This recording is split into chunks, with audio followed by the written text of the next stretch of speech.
100 ಕೋಟಿ ಹಗರಣದಲ್ಲಿ ರಾಜ್ಯದ ವಿದ್ಯಾಮಂತ್ರಿ ಭಾಗಿ. ಜನಗಳಿಗೆ ವಿದ್ಯಾರ್ಥಿಗಳಿಗೆ ಮಹಾ ಮೋಸ.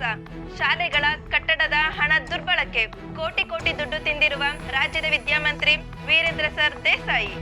ವಿದ್ಯಾಮಂತ್ರಿಗೆ ಶಿಕ್ಷೆ ಆಗಬೇಕೆಂದು ಜನ ಒತ್ತಾಯಿಸುತ್ತಿದ್ದಾರೆ. ವೀರೇಂದ್ರ ಸರ್ ದೇಸಾಯಿಗೆ ಧಿಕ್ಕಾರ, ಧಿಕ್ಕಾರ! ವೀರೇಂದ್ರ ಸರ್ ದೇಸಾಯಿಗೆ ಧಿಕ್ಕಾರ, ಧಿಕ್ಕಾರ! ವೀರೇಂದ್ರ ಸರ್ ದೇಸಾಯಿ ಅವರನ್ನು ವಿದ್ಯಾಮಂತ್ರಿ ಸ್ಥಾನದಿಂದ ಕಿತ್ತಾಕಿದ್ದಾರೆ. ಶ್ರಾವಣಿಯಮ್ಮ, ನ್ಯೂಸಲ್ಲಿ ಆಚೆ ಜನರೆಲ್ಲ ಯಜಮಾನ್ರ ಬಗ್ಗೆ ಏನೇನೋ ಮಾತಾಡ್ತಿದ್ದಾರೆ. ಯಾಕೆ ಹೀಗೆಲ್ಲ ಆಗ್ತಿದೆ? ಈಗ ಯಜಮಾನ್ರು ಎಲ್ಲಿದ್ದಾರೆ? ಯಜಮಾನ್ರ ಜೊತೆಲಿ ಸುಬ್ರಹ್ಮಣ್ಯ ಇರ್ತಾನಲ್ಲ, ಫೋನ್ ಮಾಡಬೇಕಿತ್ತು. ನಂಗೇನು ಗೊತ್ತಾಗ್ತಿಲ್ಲ ಅತ್ತೆ. ಅಪ್ಪನ ಬಗ್ಗೆ ಈ ಥರ ಎಲ್ಲ ಮಾತು ಕೇಳೋದಕ್ಕೆ ತುಂಬ ಹಿಂಸೆ ಆಗುತ್ತೆ. ಅಪ್ಪ ಯಾವತ್ತೂ ತಪ್ಪು ಮಾಡಿದವರಲ್ಲ. ಈ ಥರ ಎಲ್ಲ ಯಾಕೆ ಆಗ್ತಿದೆ ಅಂತಾನೆ ನನಗೆ ಗೊತ್ತಾಗ್ತಾ ಇಲ್ಲ. ಸುಬ್ಬು ಕಾಲ್ ಮಾಡ್ತೀನಿ.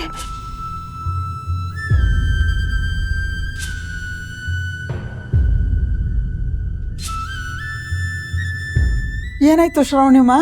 ಸುಬ್ಬು ಕಾಲ್ ರಿಸೀವ್ ಮಾಡ್ತಿಲ್ಲ ಅತ್ತೆ. ಮಾಮಗೆ ಒಂದ್ಸಲ ಮಾಡ್ತೀನಿ.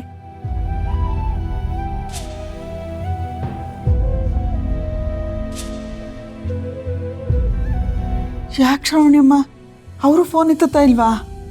ಇಲ್ಲ ಅತ್ತೆ. ಅಯ್ಯೋ ದೇವ್ರೆ, ಇವರೆಲ್ಲ ಎಲ್ಲೋದ್ರು? ಯಜಮಾನ್ರ ಮೇಲೆ ಯಾಕಿಂತ ಅಪವಾದ ಬಂದಿದೆ?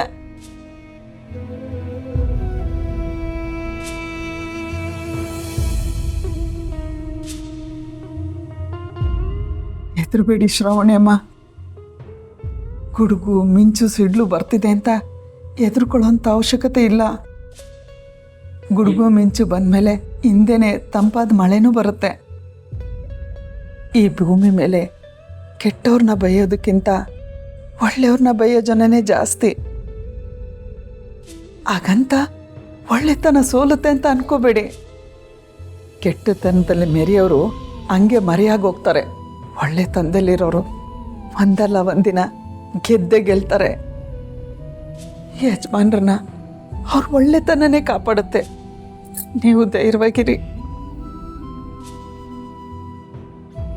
ಅಪ್ಪನ ಬಗ್ಗೆ ಇಷ್ಟೆಲ್ಲ ಅಪಪ್ರಚಾರ ನಡೀತಾ ಇದ್ರು ಸುಬ್ಬು ಆಗಲಿ ಮಾವ ಆಗಲಿ ಯಾಕೆ ಕಾಲ್ ರಿಸೀವ್ ಮಾಡ್ತಾ ಇಲ್ಲ?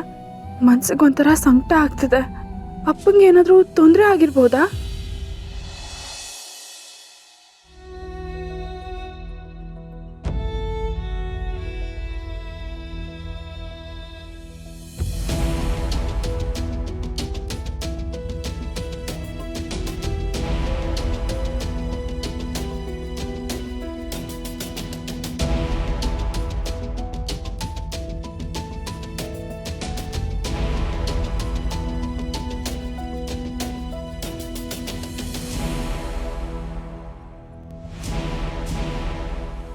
ಇದು ಒಂದು ಜನ್ಮನ ಒಳ್ಳೆ ಒಂಥರ ನಾಟಕ ಆಡಿ ಎಲ್ಲರಿಗೂ ಮೋಸ ಮಾಡ್ಬಿಟ್ಟ. ಚಿಕ್ಕ ಮಕ್ಕಳು ಜೀವನದಲ್ಲಿ ಆಟ ಆಡ್ತಾನಲ್ಲ, ಸ್ಕೂಲ್ ಕಟ್ಸೋಕೆ ಕೊಟ್ಟಿರೋ ದುಡ್ಡೆಲ್ಲ ನುಂಗ್ ನೀರು ಕುಡ್ದವನೆ. ಇಂಥವ್ನಿಗೆ ಹೋಗಿ ನಾವು ಓಟ್ ಹಾಕ್ತೀವಲ್ಲ ರೀ. ನಡೀರಿ ಹೋಗೋಣ.